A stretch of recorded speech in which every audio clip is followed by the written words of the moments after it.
سریہ زید بن حارثہ۔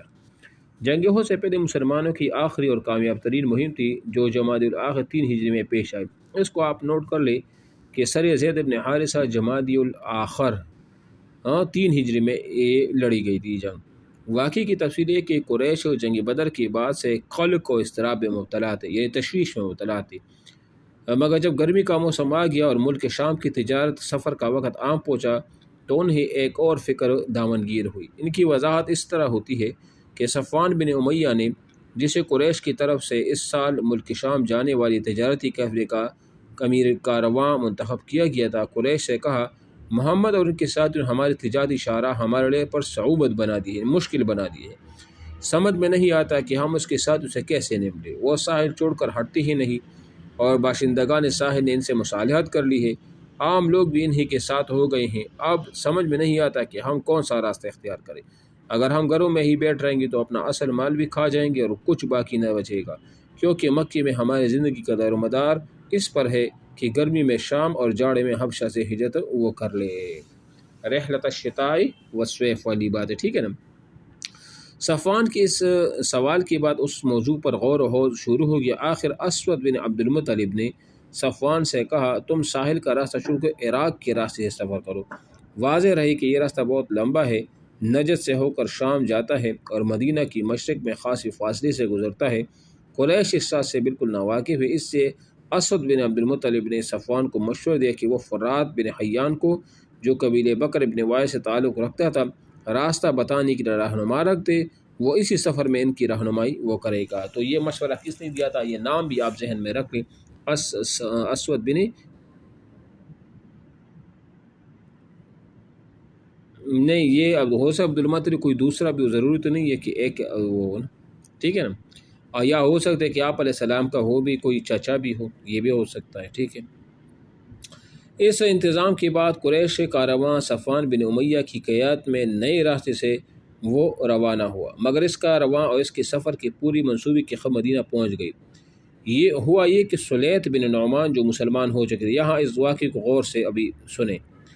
ہوا یہ کہ سلیط بن نعمان جو مسلمان ہو چکے تھے نعیم بن مسعود کے ساتھ جو ابھی مسلمان نہیں ہوئے تھے۔ یہ نعیم بن مسعود کون ہے پتہ ہے آپ کو؟ یہ وہ ہے نا جو ایمان لے آئے تو جنگ احزاب میں وہ پھوٹ ڈالی تھی انہوں نے بنو قریظہ و مشرکین میں، یہ وہ ہے، بعد میں ہم اس کو پڑھیں گے، نام یاد رکھ لینا۔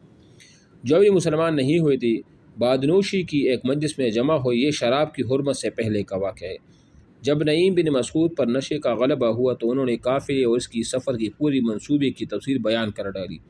سلیط بن سلیمان جو مسلمان تھے، نعمان جو مسلمان تھی، پوری برق رفتاری کے ساتھ خدمت نبوی میں حاضر ہوئی اور ساری تفصیل کہہ کر سنائی۔ رسول اللہ صلی اللہ علیہ وسلم نے فوراً حملے کی تیاری کی اور 100 سواروں کا ایک رسالہ زید بن حارثہ کلب طیران کی کمان میں وہ دے کر روانہ کر دیا۔ تو یہ زید بن حارثہ کے اس سری میں کتنے افراد شامل تھے، نوٹ کر لو، 100 افراد، کتنے؟ 100 افراد۔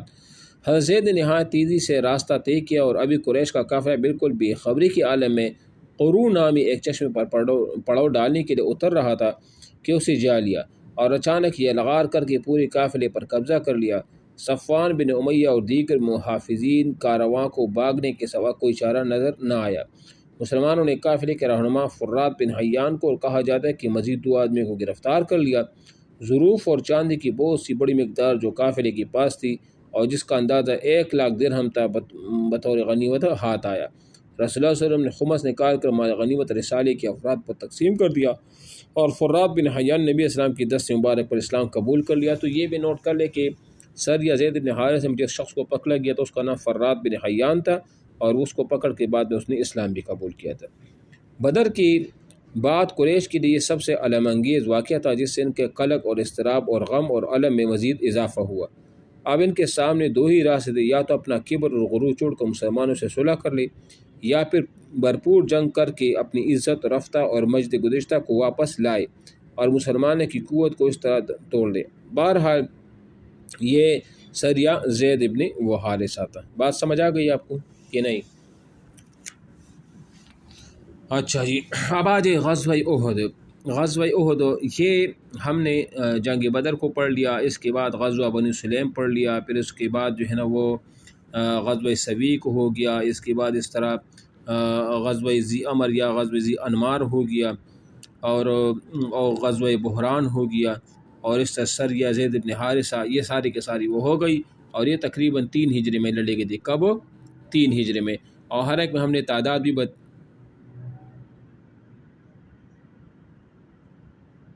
کس چیز کا؟ ہاں نہیں، یہ ابھی آگے پڑھیں گے پھر کریں گے نا، تاکہ اور بھی پڑھ لیں نا۔ ٹھیک ہے غزوہ احد، انتقامی جنگ کے لیے قریش کی اچھا غزوہ بدر مسلمانوں کا نعرہ بھی احد تھا۔ کیا نعرہ تھا یہ بھی نوٹ کر لیں، ٹھیک ہے نا۔ اہل مکہ کو معرکہ بدر میں شکست و ہزیمت کی جو زک اور صنادید اور اشراف کی قتل کا جو صدمہ برداشت کرنا پڑا تھا، اس کی سبب وہ مسلمانوں کے خلاف غیظ و غضب سے کھول رہے تھے، حتیٰ کہ انہوں نے اپنے مقتولین پر آہ و فغاں کرنے سے بھی روک دیا تھا، اور قیدیوں کی بدی کی ادائیگی میں بھی جلد بازی کا محاورہ کرنے سے منع کر دیا تھا، تاکہ مسلمان کے رنج و غم کا شدت کا اندازہ نہ کر سکے۔ پھر انہوں نے جنگی بدر کے بعد یہ متفقہ فیصلہ کیا کہ مسلمانوں سے ایک بھرپور جنگ لڑ کر اپنا کلیجہ ٹھنڈا کرے اور اپنی جذبہ غیظ و غضب کو تسکین دے، اور اس کے ساتھ ہی اس طرح کی معرکہ آرائی کی تیاری بھی شروع کر دی۔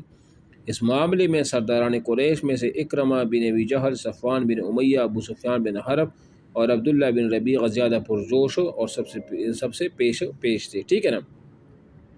ان لوگوں نے اس سلسلے میں پہلا کام یہ کیا کہ ابو سفیان کا وہ قافلہ جو جنگ بدر کا باعث بنا تھا، وہ جسے ابو سفیان بچا کر نکال لے جانے میں کامیاب ہو گیا تھا، اس کا سارا مال جنگی اخراجات کے لیے روک رکھا تھا۔ یاد ہے نا وہ غزوہ ذوالقشیرہ میں، یاد ہے آپ لوگوں کو،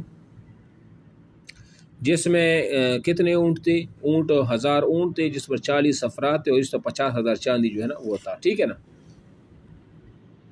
اور جن لوگوں کا مال تھا اس سے کہا کہ اے قریش کے لوگوں، تمہیں محمد نے سخت دشکا لگایا ہے اور تمہارے منتخب سرداروں کو قتل کر ڈالا ہے، لہٰذا ان سے جنگ کرنے کے لیے اس مال کے ذریعے مدد کرو، ممکن ہے کہ ہم بدلہ چکا لیں۔ قریش کے لوگوں نے اسے منظور کر لیا، چنانچہ سارا مال جس کی مقدار 1000 اونٹ اور 50,000، یاد ہے نا 1000 اونٹ اس پر تھی، 50,000 دینار تھے، اور اس کے ٹوٹل 40 افراد متعین تھے، جنگ کی تیاری کے لیے بیچ ڈالا۔ اسی بارے میں اللہ تعالیٰ نے یہ آیات نازل فرمائی، ان الذین کفروا ينفقون اموالهم لیصدوا عن سبیل اللہ، یہ والی آیات وہ نازل فرمائی۔ پھر انہوں نے رضاکارانہ جنگی خدمت کا دروازہ کھول دیا کہ جو احابیش کنانہ، احابیش یہ اہم سوال ہے، یہ نوٹ کر لیں، احابیش کسے کہا جاتا ہے؟ یہ احابیش وہ لوگ تھے جو مکہ کے اطراف میں رہتے تھے لیکن قریش نہیں تھے۔ سمجھ آ رہی میری بات؟ ہلو، اس کو احابیش کہا جاتا ہے۔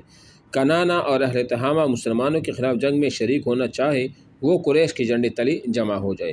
انہوں نے اس مقصد کے لیے ترغیب و تحریض کی مختلف صورتیں بھی اختیار کی، یہاں تک کہ ابو عزہ شاعر